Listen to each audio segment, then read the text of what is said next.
Assalamualaikum warahmatullahi wabarakatuh.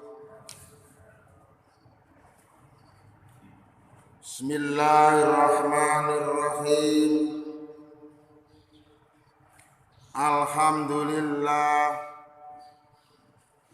Alhamdulillahilladzi ahyana ba'dama amatana wa ilaihin nusur. Wa ba'du an Wa'il bin Hujrin annahu ra'an nabiyya sallallahu alaihi wasallam rafa'a yadaihi hina dakhala fi sholati kabbara wasofa hammamun khiyala udhunaihi thumma wadha'a yadahul yumna alal yusra falamma arada ayyarka'a rafa'ahuma thumma kabara faraka'a falamma qala sami Allahu liman hamidah rafa'a yadaihi falamma sajada baina kaffaihi rawahu muslimun. Artosipun an Wa'il bin Hujrin utawi hadis menika bersumber saking Wa'il bin Hujr annahu sak temene Wa'il bin Hujr ro'a sampun nyawang, ro'a sampun semerap, ro'a telah melihat Rasapa Wa'il an-Nabiyya dumateng baginda Nabi sallallahu alaihi wasallam. Rafa'a banjur ngangkat sapa Nabi, ngangkat yadaihi ing tangan lorone Nabi. Khina dakhala ing nalikane sampun mlebet sapa Nabi, mlebet fi sholati ing dalam salat. Kabbara banjur takbir sapa Nabi. Wasofa lan sampun jelasno sapa hamamun hamam, jelasno khiyala udunaihi tentang terangkatnya tangan sejajar dengan daun telinga Nabi. Tsumma wadha'a banjur meletakkan sapa Nabi, meletakkan yadahu tangan lorone Nabi, yadal yumna tangan yang kanan diletakkan alal yusra di atas tangan yang kiri.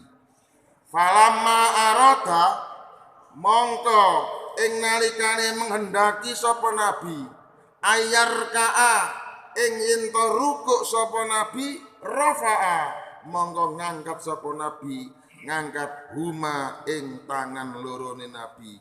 Summa kabbara banjur bertakbir sapa Nabi faraka'a dan kemudian rukuk sapa Nabi.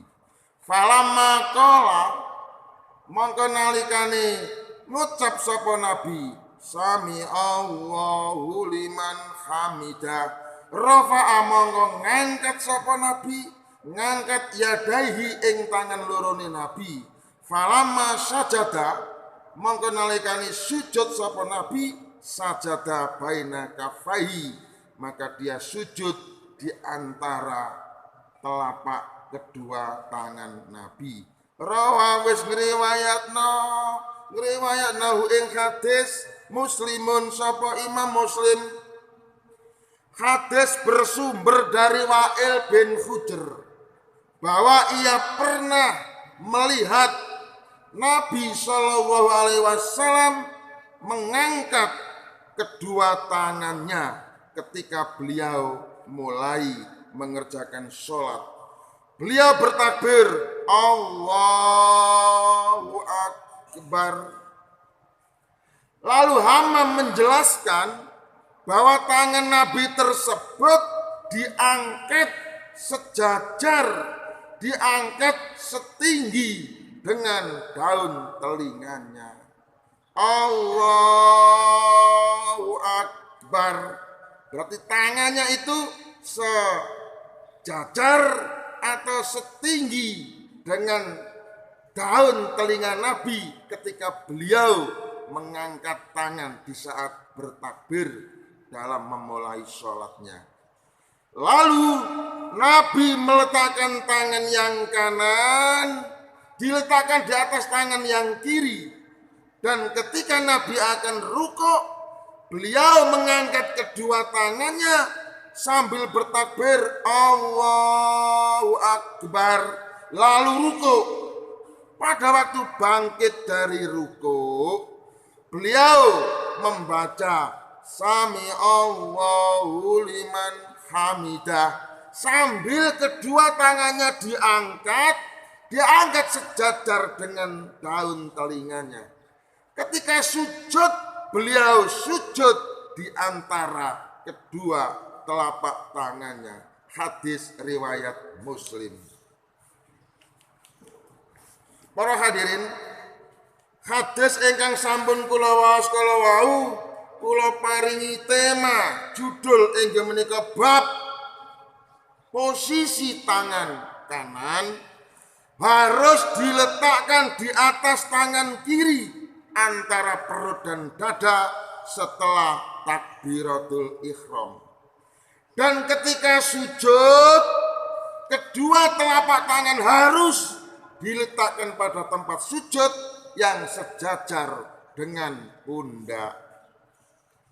Perkara sembayange, perkara salate wis bendina sampeyan lakoni. Bahkan ping 5 sampeyan nglakonane.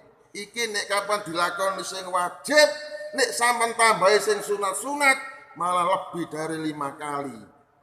Tetapi ilmu salatnya terkadang-kadang belum kita pelajari, terkadang-kadang belum kita miliki, baru kita sekedar melaksanakan sholat berdasarkan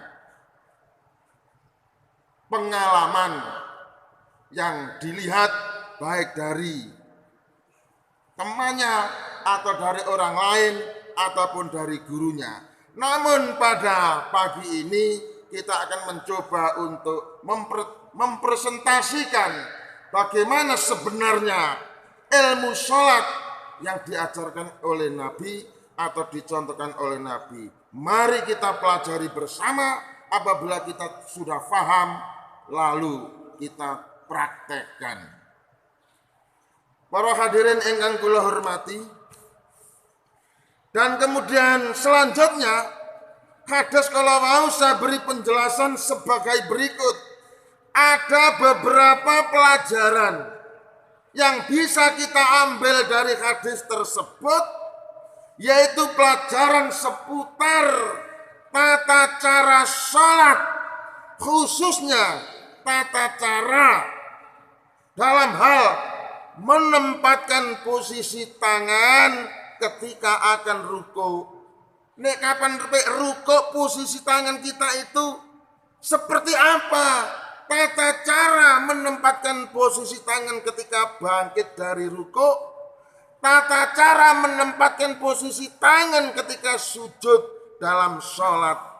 Seperti apa kira-kira posisi tangan kita pada gerakan-gerakan sholat tersebut? Dalam hal ini tentu Rasulullah SAW telah memberi contoh kepada kita di mana praktek sholat Rasulullah pernah dilihat langsung oleh Wa'il bin Hujr, dan pada hari ini apa yang dilihat oleh Wa'il tersebut merupakan kiblat bagi kita untuk mempraktekkan bagaimana Rasulullah SAW sholat. Nah, ketika Nabi Muhammad SAW takbiratul ihram, beliau bertakbir Allahu Akbar sambil kedua tangannya diangkat setinggi atau sejajar dengan daun telinganya. Saudara-saudara, saya pernah menjelaskan bahwa tangan itu harus diangkat setinggi atau sejajar dengan dada. Dan ternyata pada hadis yang lain ada pula yang menjelaskan harus diangkat setinggi dengan daun telinga. Sebab oleh karena Nabi pernah berbuat keduanya, yaitu beliau mengangkat tangannya setinggi atau sejajar dengan dada. Beliau juga pernah mengangkat tangan, diangkat setinggi atau sejajar dengan daun telinga. Maka kita boleh memilih salah satunya. Tangan sampean angkat setinggi dengan dada, itu boleh. Atau tangan sampean angkat setinggi dengan daun telinga, itu juga boleh. Kedua cara itu pernah dilakukan oleh baginda Nabi, baik yang sejajar dengan dada maupun yang sejajar dengan daun telinga. Setelah takbir Allahu Akbar, banjur Nabi sendakep dengan posisi tangan yang kanan diletakkan di atas tangan yang kiri, persis berada di tengah-tengah antara perut dan dada, yaitu tidak terlalu ke atas dan tidak terlalu ke bawah, tapi pas berposisi di antara perut dan dada. Ketika Nabi Muhammad SAW akan ruku, beliau mengangkat kedua tangannya sambil bertakbir Allahu Akbar, lalu diteruskan dengan gerakan ruku. Pada waktu bangun atau bangkit dari ruku, Nabi Muhammad SAW membaca Sami Allahu liman hamidah, disertai dengan mengangkat kedua tangan beliau. Oleh karena itu, kalau ada orang sholat, ketika bangun dari ruku, tahu-tahu tangannya itu tidak diangkat, berarti orang tersebut belum paham tentang tata cara sholat yang benar. Berarti orang tersebut sholatnya itu masih abal-abal, sholatnya itu masih asal-asalan, rubo gedang, belum didasarkan kepada tata cara sholat seperti yang telah dicontohkan oleh baginda Nabi Muhammad SAW. Ketika Nabi Muhammad SAW sujud, beliau meletakkan kedua telapak tangannya di tempat sujud yang sejajar dengan pundaknya. Jadi posisi tangan pada waktu sujud bukan sejajar dengan telinga, bukan sejajar dengan kepala, akan tetapi sejajar dengan pundak. Saudara-saudara, itulah penjelasan posisi tangan dalam gerakan-gerakan sholat sebagaimana yang telah dicontohkan oleh baginda Nabi SAW kepada kita semua. Supaya apa? Supaya kita dapat meniru, supaya kita dapat mencontoh, supaya kita bisa mempraktekkan, dan supaya kita itu bisa mengamalkan dalam sholat kita sehari-hari. Semoga sholat kita itu sudah benar sebagaimana sholatnya Nabi Muhammad SAW. Nah, kiranya seperti itu maksud hadis yang saya baca. Semoga bisa kita pahami untuk dipraktekkan dalam ibadah kita sehari-hari. Sekian, terima kasih. Wassalamualaikum warahmatullahi wabarakatuh.